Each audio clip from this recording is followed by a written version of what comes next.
Será que tudo que está aí, e inclusive muitas vezes sendo disponível até vindo de médicos, é o que a gente deve utilizar? Será que as quantidades? Será que esse é o caminho? Aí a gente convidou ela, que é endocrinologista, que também tem todo esse suporte, que veio aqui também dar muitos alertas e explicar de fato as coisas. Doutora Ana Priscila Soggia com a gente. Bem-vinda. Mais uma vez. Tudo bem? Mais ou menos isso, né? Essa introdução. Exatamente. E claro que a gente quer a participação do público com perguntas. Inclusive, se você quiser contar uma história. Carol, já usei, já fiz a dieta com hormônio GH, já fiz a dieta com hormônio HCG.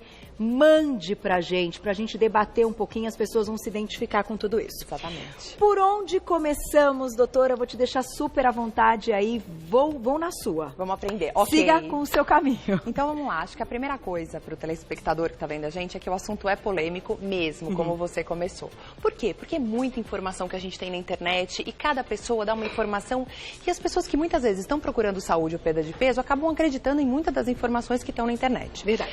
Vou dar um olhar muito técnico e acadêmico para o telespectador para que ele possa processar essas informações quando ele ler isso na internet na sua casa, tá bom? Então a gente vai começar falando um pouquinho, a gente vai falar de 3 hormônios hoje que são muito falados, vendidos, comercializados e usados para a parte de estética e emagrecimento, que é o HCG, o GH e a testosterona. Tá. Vamos começar de uma maneira muito mais breve, rápida, em relação à dieta que utiliza o HCG para perda de peso. É uma dieta que esteve na moda por muito tempo.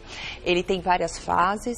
Uma primeira fase em que você aumenta o valor calórico de maneira considerável, seguida de 2 dias de uma dieta extremamente restritiva. Então, como é que funciona isso? Então, aqui a gente vê desse lado da mesa, Carol, a dieta do HCG. E o que ela utiliza nessa segunda fase, que é quando justamente a pessoa perde peso e vai demorar aí entre 20 e 30 semanas. Saladas. Essa aqui, tá, meninos? Então, é a salada. Pepino, abobrinha e alguns poucos legumes e muito pouca proteína, num total de 500 calorias por dia. É a famosa dieta da maçãzinha, que se a pessoa quiser passar o dia comendo maçã, ela pode comer, sei lá, umas 4 maçãs. Maçã não pode porque tem carboidrato. Maçã não pode. Então, particularmente, o que é muito importante para o telespectador? Todos os estudos que tiveram, do ponto de vista acadêmico, com o HCG, não mostraram nem que ele aumenta o metabolismo e nem que ele diminui fome. Mas perde peso, Carol? Perde muito. Porque eu estou comendo 500 calorias por dia. Não tem como eu não perder peso. E por que eu me sinto tão bem e tenho tão pouca fome nessa dieta? Por causa do HCG? Provavelmente não. Os estudos já mostraram pra gente que ele não faz diferença. Mas provavelmente é porque como eu corto muito carboidrato, você estava conversando com a Nutri, né? O low carb, o quanto isso muda, dá mais energia pra gente. Essa é uma dieta classicamente cetogênica, ou seja, eu não vejo nenhum carboidrato na minha mesa. Com isso, nesse estado, eu realmente tenho muito menos fome. Mesmo que a pessoa não introduza o HCG. Exatamente. Sério, doutora? Carol. Então, olha assim, que interessante. A dieta do HCG, ela é uma dieta que foi estudada inicialmente na década de 50 por um britânico. Ele viu resultados satisfatórios naquela época e continua em progressão. Então, hoje, esses produtos, a gente vê até ali na frente, Carol, o que é o HCG? Só para a gente tentar entender. O HCG, ele é um hormônio que ele é produzido pela placenta na gestação e que ele tem o objetivo de manter os níveis de estrógeno e progesterona aumentados. Hoje, a gente utiliza-se do HCG na prática médica? Sim. Em tratamentos de fertilização, tanto para homem quanto para mulheres, a gente utiliza o HCG. Ele é um hormônio indicado para uso terapêutico, mas para indicação correta, que é tratamentos de mulheres que não conseguem engravidar, ou às vezes até alguns tratamentos dentro da área de endocrinologia de alguns tumores, que a gente pode utilizar o HCG.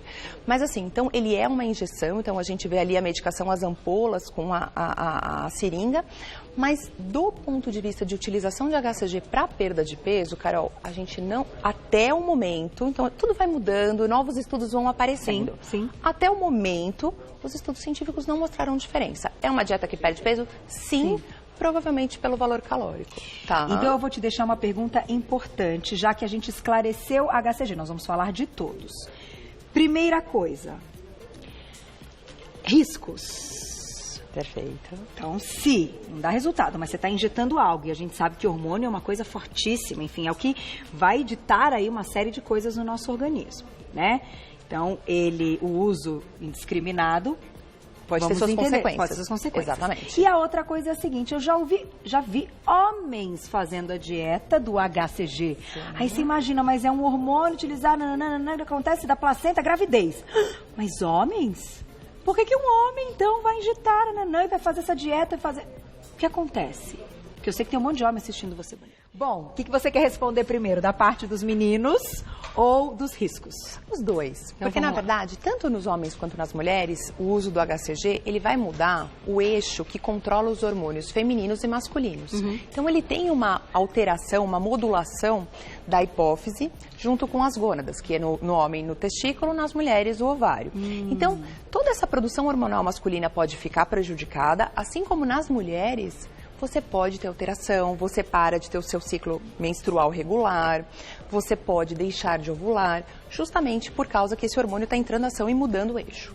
Tá? E eles pensaram em estudar este hormônio especificamente para isso, para fins assim, de emagrecimento, por acharem o quê? Que como estimula, como se quando a mulher está grávida, ela tem uma queima calórica maior? Então, na verdade, esses estudos iniciais, Carol, começaram em ratos. Ele injetou o hormônio em ratos e viu que eles emagreciam. Então ele falou, puxa, vou tentar fazer isso em humanos. Só que, na verdade, os estudos científicos em humanos não mostraram o mesmo resultado. Entendi. As pessoas, repito, perdem peso, mas muito mais provavelmente por causa da dieta do que da medicação em si. Entendi. Então, se novos estudos forem feitos com um número maior de pacientes, a gente vai ter uma resposta melhor. Mas até o momento, ele não é validado e não é aprovado por todas as sociedades médicas. Perfeito, tá? Isso é importante a gente dizer também. Isso. Tá aí, daqui a pouquinho perguntinhas do público, @VocêBonitaTV, conta a sua história. Você já não precisa se identificar, não coloca o seu nome, a gente não mostra, tá? Fica tranquilo. Vamos pro próximo, que é a dieta com... O GH. GH, o famoso hormônio do crescimento. Vamos começar com o vídeo, que eu acho que elas separaram. Tem vídeo do GH. Aí? Glaucia vai me dar o ok se ele está no ponto, então... Vamos na lá. tela para vocês. Perfeito.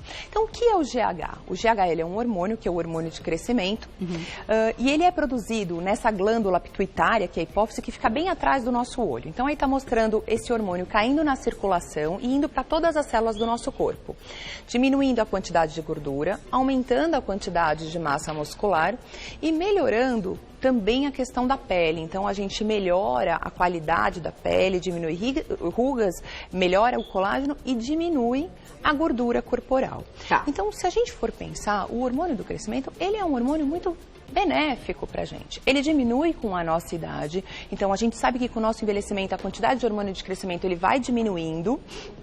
Ele tem um efeito fisiológico, sim, Carol, mas até como a gente estava conversando antes, hoje ele não é aprovado para perda de peso. Tá. Para que o hormônio de crescimento ele é utilizado? Para pessoas, crianças ou adultos com deficiência de hormônio de crescimento. Então, quem não produz hormônio de crescimento porque tem um problema naquela glândula, que é diagnosticado geralmente na infância, tem uma indicação de repor esse tratamento, não só durante o crescimento, mas também como adulto. A gente não acabou de ver que ele tem várias ações metabólicas boas? Sim. Então, adultos com deficiência de hormônio de crescimento devem continuar repondo quando possível. Tá. O que é importante? Vamos olhar agora um pouquinho aqui os alimentos. Existem alguns alimentos que estimulam a produção de GH e que também podem ser usados numa dieta para perda de peso. Se a gente for perceber, e é isso que eu quero muito que o telespectador olhe, as dietas são muito parecidas. Então, todas têm proteína, todas têm salada, uma quantidade pouca de carboidrato. Então, o que a gente tem que tomar um pouco de cuidado é que muitas vezes todo o esforço pessoal, o exercício, a dieta é que está fazendo esse efeito. Certo. Agora, se você me perguntar se o hormônio de crescimento tem um efeito, eu vou ser muito sincera ao telespectador. Ele tem efeito. Ele deve ser usado? Provavelmente não. Por quê? O que os estudos mostram pra gente? Que a quantidade de perda de peso com o GH é muito pouca, é 2, 3 quilos, Carol. Não é Será algo que justifica eu usar um hormônio caro e que tem seus riscos por causa de 2, 3 quilos? Eu não sei. Ele aumenta a quantidade de massa muscular, foi usado por muito tempo em atletas, que hoje é considerado como doping, mas foi usado? Foi. Ele aumenta a massa magra. Mas hoje, do ponto de vista médico, ele não é indicado. Por quê? Porque ele tem riscos maiores do que seus benefícios. Perfeito. Muitas pessoas usam. E aí eu quero um alerta, porque procurando um pouco para dar a pauta hoje no programa... O que você descobriu, que nós doutora? descobrimos? Lá, GH, quero comprar GH. Porque isso está disponível na internet. Ai, me arrepia. Ponto. Só de ouvir. GH em cápsula, pote de GH. Então vamos entender um pouquinho para o telespectador perceber o quanto isso pode ser perigoso. Então o GH ele é um hormônio que quando a gente usa na infância, meus pacientezinhos de 3 aninhos têm que levar uma injeção todo dia. Deixa eu mostrar pro pessoal. Durante 18 anos. 18 anos. Porque eles até o crescimento. Então aqui, ó. Olha o aparelho, então, gente. Esse é o aparelhinho. Ele é super simples. Na verdade, você põe, dá uma injeçãozinha, ele sente, né? Esse sensor, ele sente a pele. Você põe, ele dá verdinho, sentiu a pele. Tá. Ele dá a injeçãozinha em 5 segundos. Mas é uma picadinha, Carol, todo dia. Isso naquelas quem criancinhas. Tem indicação. Indicação. Então, imagina que se tivesse um comprimido, a gente não ia dar um comprimido? Com certeza. Ia. Então, na verdade, hoje, o GH em comprimido, eu não sei exatamente o que tem. Mas não é o GH. E se for GH, não está funcionando porque ele não é absorvido. Eu já ouvi aquele sublinguar, tudo balela. O que nós temos hoje para pacientes com indicação? GH em caneta ou aquele aparelhinho subcutâneo. Tá. Para pessoas que têm indicação de usar o GH, porque tem deficiência de hormônio de crescimento. Essa é a indicação correta do uso desse hormônio, tá bom? Doutora, aí vou entrar numa parte importante do GH. O que acontece? Que eu observei e me lembrei agora, até pra gente colocar aqui, talvez você já tenha visto. Fora do Brasil, nas farmácias, que lá é liberado um monte de coisa e tal, a gente sempre fica na dúvida daquilo que pode ser legal ou não, quando você tem a oportunidade de viajar, trazer e tal. E tem um sprayzinho lá que vem escrito GH, nananana. Bom, uma vez comprei, trouxe pro meu médico analisar o que é aquilo. Tá bom. E nada mais é, você já deve ter visto, que é um spray que você passa na língua antes de dormir, que tem tipo nutracêutico e princípios ativos destes alimentos para serem convertidos em GH. É isso? Exatamente. Então, isso é legal. Muitas isso não é vezes, ruim. as medicações que a gente tem são, na verdade, constituintes que são os antecessores da produção desse hormônio que hoje a gente tem nessa mesa. Então, o que seriam isso? Nozes, castanhas, azeite, abacate. Já ouviu o zinco, que o zinco é poderoso? Zinco, vitamina A e vitamina D. Tá. São as 3 constituintes importantes que devem ter na alimentação, vitamina A e D no ovo, e na verdade antioxidantes como a laranja e as folhas verdes, que têm um efeito em estimular a produção de GH. E o que mais que estimula a produção de GH, que é um hormônio bom para o nosso corpo? Dormir bem. Porque tem a liberação dele que você já contou aqui. Perfeito. Então eu preciso dormir bem para ter uma secreção boa de GH. Uma alimentação ok. E aí você me falou, agora com você, o que a gente precisa fazer para liberar GH? Exercício. Exercício. É exercício. A gente sabe que a atividade física aumenta a secreção de hormônio de crescimento. Então, uma vida saudável, é lógico que vai diminuir com o envelhecimento.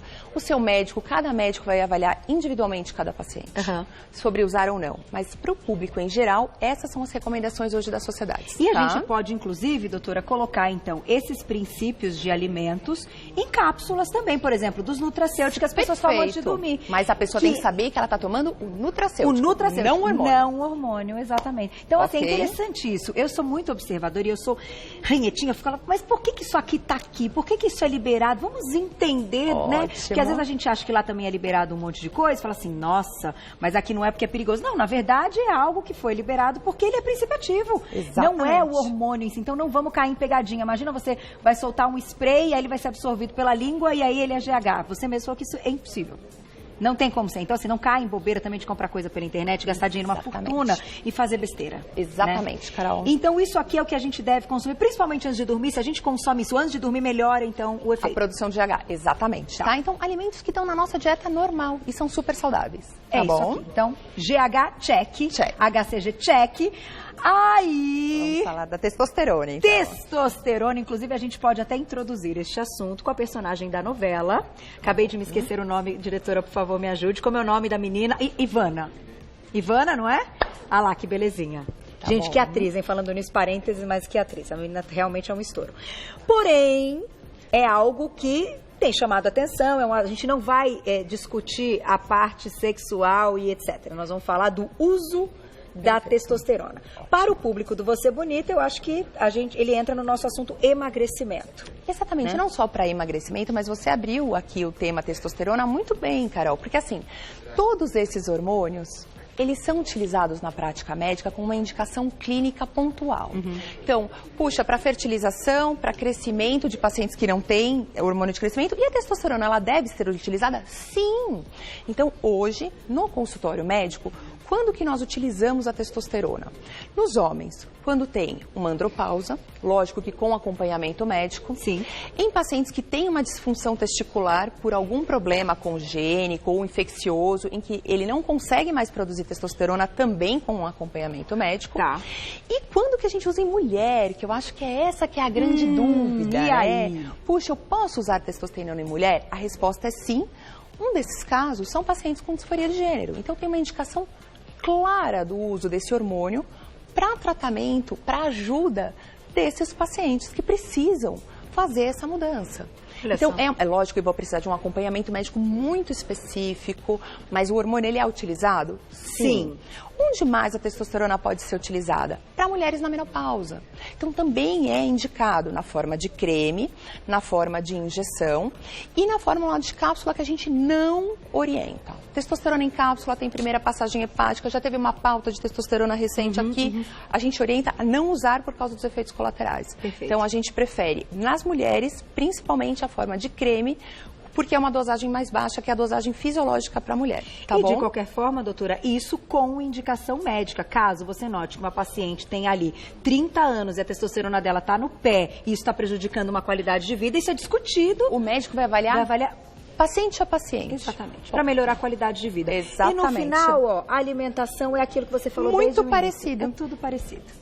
E aí, coloquem na balança o que vale a pena. Exatamente. O que compensa? Uma vida que você aprende a comer e leva ela para sempre, ou utilizar situações, coisas que momentaneamente podem trazer um resultado, mas podem ter muitos efeitos colaterais. E também, se você não seguir com a dieta, volta tudo.